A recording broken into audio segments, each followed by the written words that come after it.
Nah, kalau sudah bisa menolak panggung-panggung Mbak Alawi ini di seluruh Indonesia, kita tolak juga majelis-majelisnya.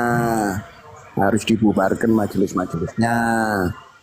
Nah, kemudian bisa meningkat lagi pencabutan izin pesantrennya Mbak Alawi. Karena misi dan visinya mereka itu tiap hari itu kerjanya membodohi umat, membodohi pribumi. Nah, harus dicegah pembodohan itu. Begitu mungkin menurut pandangan saya. Silakan disambung yang lainnya. Insya Allah udah deket-deket ini Insya dilarang. Allah, insya Allah itu akan beranu ya, apa namanya, berproses. Saya katakan itu berproses. Karena memang makanya kita harus menyuarakan bahwa memang klan Mbak Lawi ini adalah benalu gitu loh. Sehingga contoh-contoh dari benalu itu sendiri kan sudah kita contohkan dari beberapa kasus-kasus yang ada, kasus-kasus update yang ada kan. Artinya dengan apa yang saya ceritakan tadi dengan Imam Unyil, bagaimana dulu dia sebelum dia itu besar, setelah dia itu menjadi membesar dan mengambil sebagian mukibinnya dari Nahdlatul Ulama, bagiannya kesombongan dia itu sudah mulai menjalar, terus LBY dan lain-lain sebagainya. Dan di situ terus bagaimana masifnya pergerakan-pergerakan dari pergerakan ceramah khurafat dari kalangan mereka sendiri yang menerjunkan mubalik ya, bisa dikatakan penceramah atau orator-orator mereka di kalangan akar rumput. Dan ini sudah bisa kita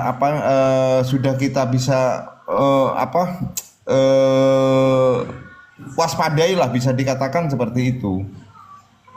Gitu teman-teman. Gitu. Jadi ya semua itu kan perlu proses. Makanya kan saya bilang ini kan kasus yang gampang saja, kasus yang gampang, dan waktu itu kita bisa melihat kasus bagaimana dulu persatuan kadrun sama kampret kadrun ya. Ya itulah kurang lebih kayak gitulah.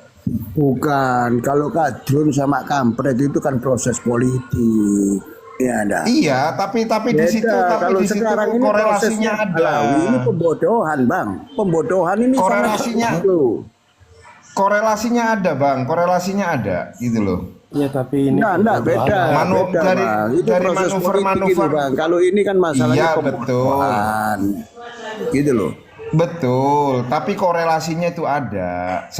Itu betul memang itu proses politik, tapi korelasinya itu ada.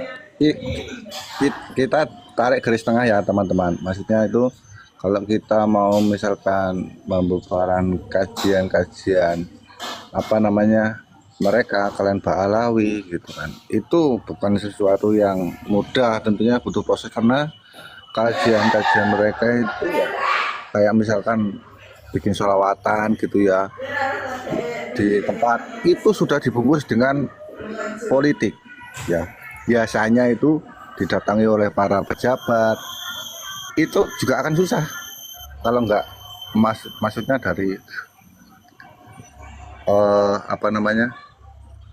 dari ormas sendiri yang turun gitu loh. Kalau lewat masa langsung warga yang turun ya nggak bisa. Setidaknya kita yang sudah tahu ini, maksudnya itu mencegah, mengawasi daerah kita masing-masing, berikan mereka pemahaman tentang klan-klan ini gitu loh. Sementara begitu. Saya mau cerita ya pribadi ya, ini ada kejadian di kampung saya ini saya mau tanya sama teman-teman. Ini kalau di daerah saya kan nggak ada cerita kabit-kabit, itu nggak ada. Tapi beberapa tahun ini ada satu orang. Dan kemarin sempat lapor kan, ngomong sama saya, itu terindikasi kabit. Dan sempat dikasih panggung di masjid. Ternyata mereka itu kan beli rumah atau ngontrak di depan musola. Setiap harinya itu nggak kerja begitu. Dan kendaraannya itu plat B. Nah, terus mereka ini dapat uang dari mana? Apakah ada indikasi mereka ini sengaja disusupkan di kampung-kampung atau seperti apa? Atau Mbak Alawi ini punya program begitu ya? Iya Bang, mereka itu Bang punya dana, ya. visi dan misinya mereka, misi mereka itu membangun hegemoni, membangun pengaruh, ya, untuk supaya mendapat pengikut yang banyak dari kalangan pribumi. Nah, nanti kalau pribumi ini sudah menjadi muhibbin bagi mereka, muhibbin ini nanti pribumi ini dikorbankan demi kepentingannya dia, entah itu kepentingan politik ataupun kepentingan-kepentingan yang lainnya. Jadi ini memang kaum ini terorganisir, misinya senyap, tapi jelas nampak. Ya, mereka mengadakan agitasi-agitasi, membangun hegemoni, masuk ke kampung-kampung, masuk ke daerah-daerah untuk membangun hegemoni. Nah, nanti pada akhirnya kalau mereka sudah kuat, mereka sudah banyak pengikutnya di seluruh Indonesia, mereka akan mengadakan revolusi. Revolusi apa? Mereka merebut kekuasaan. Ujung-ujungnya di kekuasaan. Jadi ini bukan masalah agama. Mereka membungkusnya melalui agama. Ya, Gitu, tapi sejak tuanku. sejak polemik ini mereka sudah tidak dikasih panggung lagi, sudah tidak dikasih iya, tahun seharusnya. Berkahan ya. Karena keberkahan dari sama teman-teman juga dipantau sekarang. ya, ini satu keberkahan dari tesisnya Kiai Imad. Ya, Cuman kan anaknya itu kan sudah ngaji di TPQ lokal juga. Cuman mereka nggak pernah bergaul sih, sendirian begitu. harus diusir itu, Bang. Itu Harus diusir. Kalau sudah darahnya itu B Jakarta. sebab gini, Bang, keberadaan mereka yang tiba-tiba di satu wilayah atau di satu kampung, ya mereka kontrak rumah dekat masjid, tidak bekerja tapi kerjanya membangun pengaruh, itu nanti berbahaya buat wilayah situ. Akhirnya lama-lama bisa jadi predator loh mereka. Akhirnya yang korban apa? Anak putrinya pribumi. Apem-apemnya dilecehkan nanti.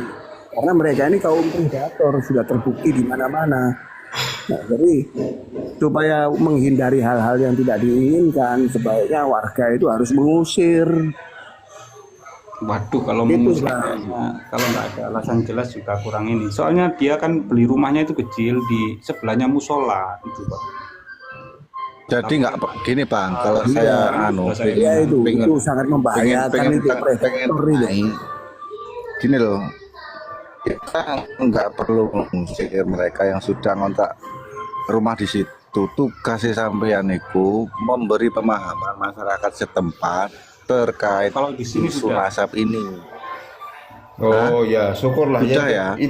Itu langkah bijaksananya seperti itu. Kalau itu bagus. Kalau masyarakat sudah paham, nggak akan mungkin itu terpengaruh. Nggak akan mungkin. Karena memang kuncinya kekuatan Kabib itu pada Mukibin. Itu pertama. Ya. Itu di situ. Makanya ketika memang kita membatasi dari orang-orang penerima dari jenenge itu orator-orator mereka di kalangan grassroots itu selesai insya Allah. Itulah. Ini Mereka ya, bisa apa sih kalau tanpa Mukibin? pengalaman begini loh ya. Kalau di suatu wilayah itu ada sesuatu aliran sesat, ya, itu masyarakat tidak cukup hanya diberi pemahaman saja, hati-hati ini aliran sesat.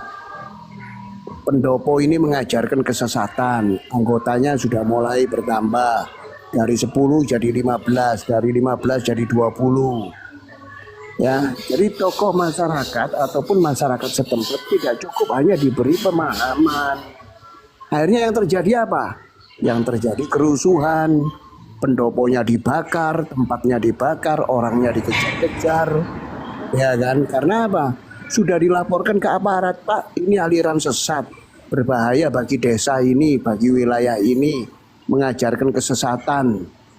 Nah, tapi aparatnya tidak bertindak. Tapi setelah masyarakat berbondong-bondong membakar, melakukan kekerasan, baru aparat bertindak. Kan begitu. Jadi pemahaman ke masyarakat itu tidak cukup kalau untuk masalah aliran sesat ini. Aliran sesat ini bagaimanapun masih bisa mempengaruhi masyarakat, bisa masuk ke dalamnya. Jadi Kalau kita sudah menemui pihak-pihak ataupun ada suatu aliran yang memang itu menyesatkan bagi masyarakat, wajib diusir. Begitu kalau menurut pandangan saya. Oke, jadi begini, kalau narasi sampean seperti itu nanti akan bertabrakan dengan undang-undang, saudaraku. Karena semuanya ini sudah diatur, maksudnya di negara kita loh. Siapapun itu warga negara Indonesia. Sebentar, saya sepakat bahwa hindari narasi-narasi semacam itu ya. Kita ini negara hukum. Ya betul betul Pak. Sudah. Narasi yang terkait anarkisme hindari. Kalau masih dalam koridor ilmiah di komal-komal bagus. Kalau narasi sampai anarkisme nggak usah gitu ya. Mohon maaf. Itu maksudnya Terima Gus. kasih. Alkemi maksud saya. Bukan anarkis kita menyuruh masyarakat itu membakar atau apa, bukan. Itu bukan begitu maksudnya. Maksudnya begini loh ya. Melaporkan ataupun masyarakat berembuk untuk supaya tidak terpengaruh oleh aliran-aliran yang mau disebarkan di wilayah itu. Gitu loh. Iya, itu cukup bernarasi cukup di situ kawan. Kalau bernarasi biar tidak jadi framing dan menjadi liar, hindari narasi takfiri pertama dan hindari narasi-narasi yang menjadikan konflik horizontal. Sudah itu selesai. Cukup dengan ilmiah, narasikan bahwa dia sesat, buktikan dengan apa itu bagaimana penolakan Habib Syekh itu apakah itu konflik horizontal, mengakibatkan konflik horizontal. Keras loh itu narasinya yang di Banyuwangi itu. Penolakan itu. Nah, iya, jangan menggunakan narasi yang memancing untuk ini kok feedback semua kenapa ya ini ya? Kita bukan mereka, saudara. Jadi jangan tiru cara-cara mereka gitu loh. Tidak. Bedakan kita dengan mereka. Kita hindari narasi semacam itu kawan. Meskipun dari kawan kita sendiri, jangan ikuti. Sudah. Berarti tidak boleh mengikuti yang disuarakan di Banyuwangi itu, tidak boleh itu. Mereka cuma demo, nggak ada urusan masalah anarkisme, saudaraku. Tidak apa-apa, itu bukan anarkis. Menolak itu bukan anarkis. Anarkis karena itu mereka kalau sudah demo. terjadi. Ya itu kan penolakan dengan narasi-narasi yang keras. Penolakan boleh, tetapi jangan sampai membicarakan bakar. Bahkan tadi kan ada bakar. Saya menceritakan kasus-kasus yang pernah terjadi. Ketika ada aliran sesat, ya kemudian dilaporkan tapi tidak ditindak, akhirnya masyarakat bertindak sendiri. Ini yang kita perlu hindari. Itu loh. Bukan mengajarkan masyarakat untuk bertindak sendiri, bukan. Gak usah terlalu mengenai narasi itu. Kalau narasi benar, ya tidak apa-apa kita jalankan. Yang penting bukan narasi-narasi propaganda ataupun provokasi untuk Yang jelas tidak anarkis. Itu kita tidak bertindak anarkis. Penolakan, demo, protes itu bukan anarkis. Kita itu melakukan penolakan itu tetap dalam koridor hukum. Tolak baru sekali Secara hukum begitu loh. Betul. Hanya aliran yang ditolak sama Pak para Seandainya pun kepepet ya saudaraku ya, penolakan itu bisa dilakukan. Ini loh, Islam itu tidak ada NU, tidak ada dengan Muhammadiyah. Islam itu ya Islam, itu Islam. Ini kawan ya, Islam mengikuti kenapa kok NU, saya Islam mengikuti bernarasi Muhammadiyah, ya demikian? hancur Karena Islamnya. ada dari kawan kita ya kan, kemarin itu dengan sok-sokan ya kan di lapangan menunjukkan satu senjata untuk untuk apa? Janjian untuk astagfirullahaladzim. Itu parah gitu loh. Dan itu di media sosial kayak gini itu loh. Makanya cukup dengan narasi narasi saja, jangan ke arah situ, karena kita negara hukum, negara Indonesia. Sudah, itu aja. Kawan kita sendiri loh yang menggunakan logo petisi itu, saya menyayangkan itu kemarin itu. Maka hindari orang-orang yang semacam itu malah merusak. Dia menunjukkan gini-gini, ya kan, pakai senjata gini. Ini saya mau ke melibas. Apaan itu? Karena kemarin itu ada kayak gitu. Bukan yang di Gresik, Ya, bukan. Tapi ada kawan kita, saya tahu orangnya. Yang hal-hal yang demikian itu harus kita langsung ingatkan mereka, karena itu memang membahayakan bagi perjuangan yang seutuhnya. Jadi begini, Betul, mohon maaf teman-teman itu ya. malah menurut saya membahayakan, benar, Pak. Bernarasi itu tentang keilmuan. Artinya kalau masalah tindakan itu kita serahkan kepada aparat hukum.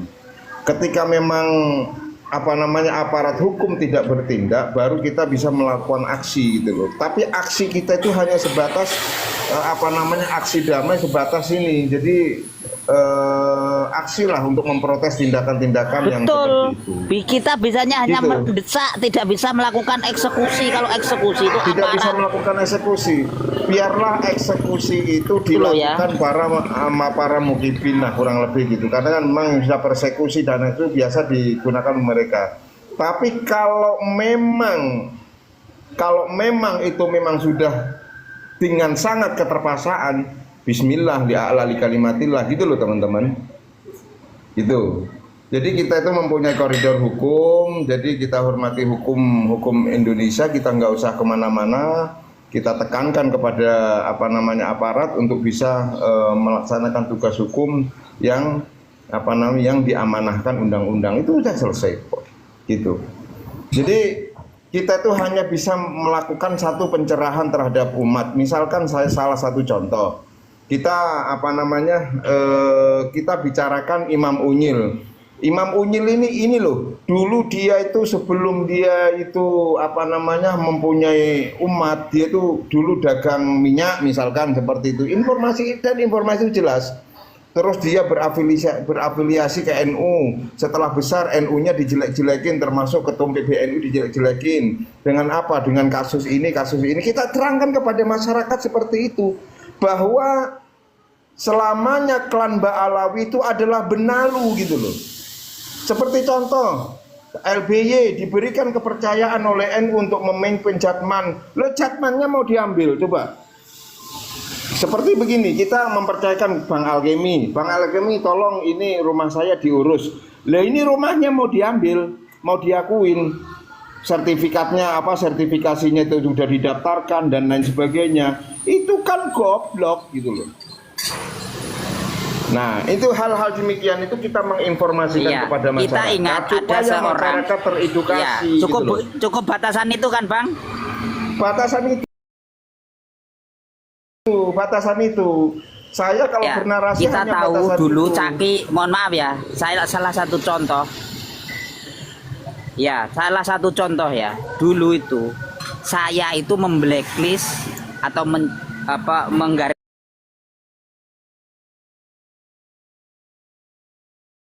belok ke sana. Kenapa? Karena saya sudah tahu dari awal itu sudah saya blacklist merah. Gitu loh.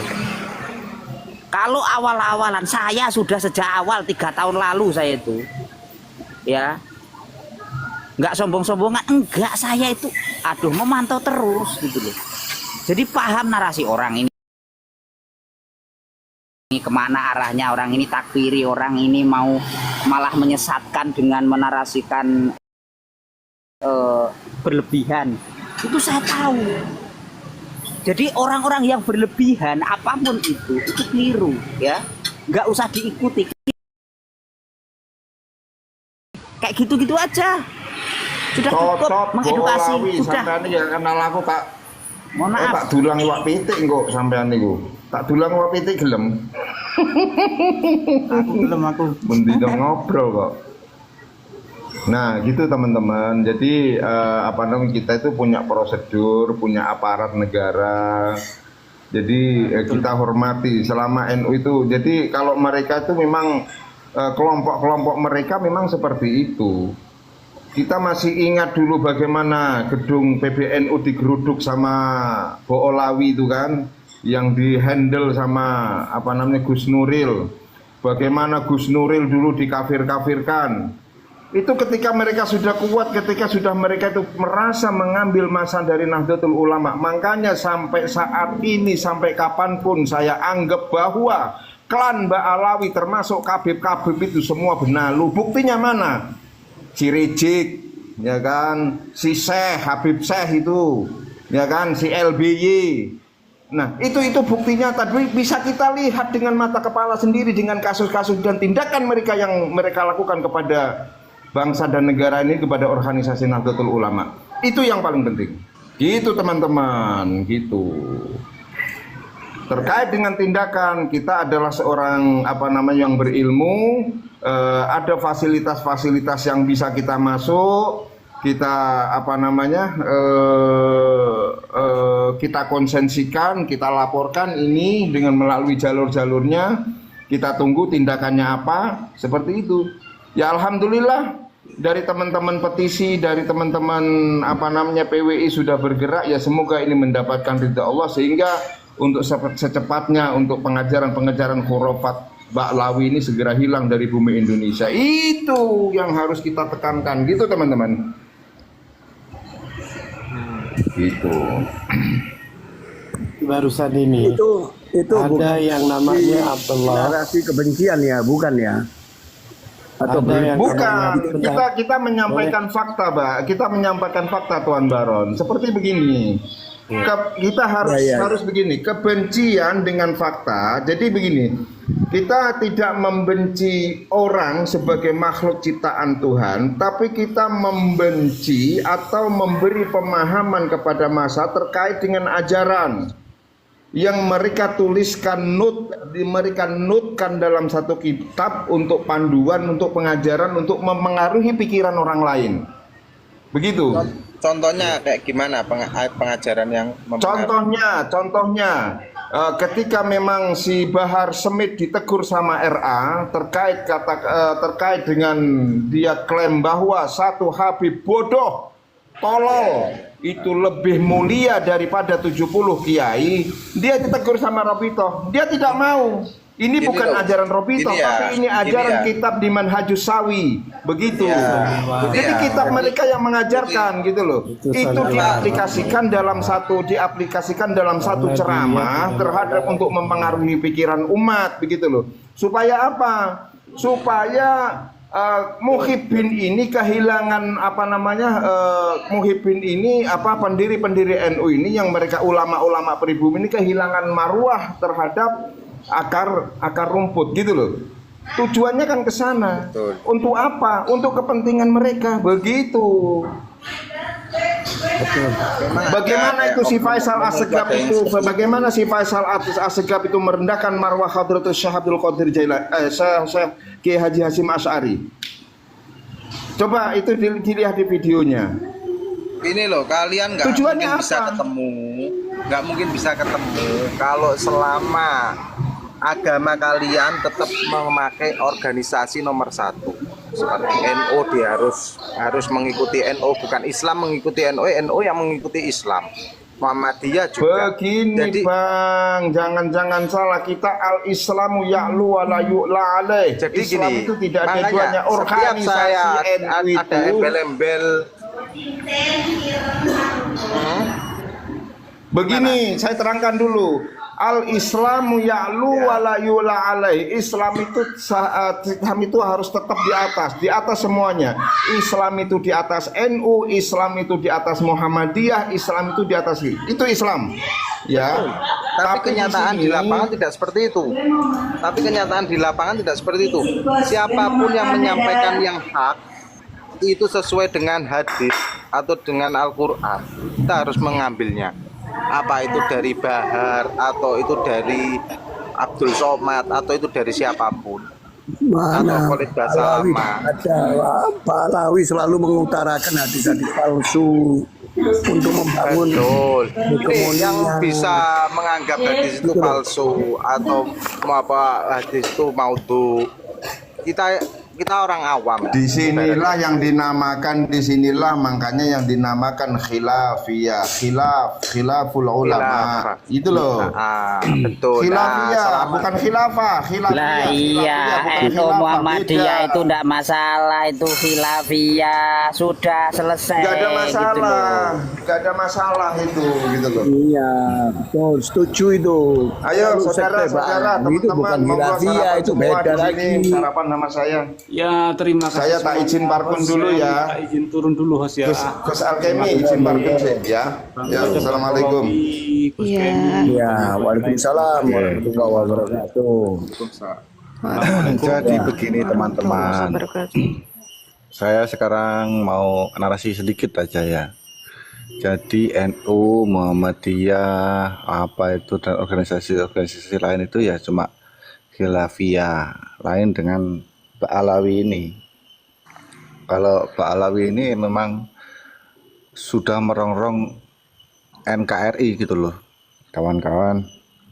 Jadi rasa kebangsaan kita itu tergugah memang. Apapun itu agama kita, ibaratnya kalau kita merasa orang Indonesia melihat sejarah itu dibelokkan, pasti nggak terima.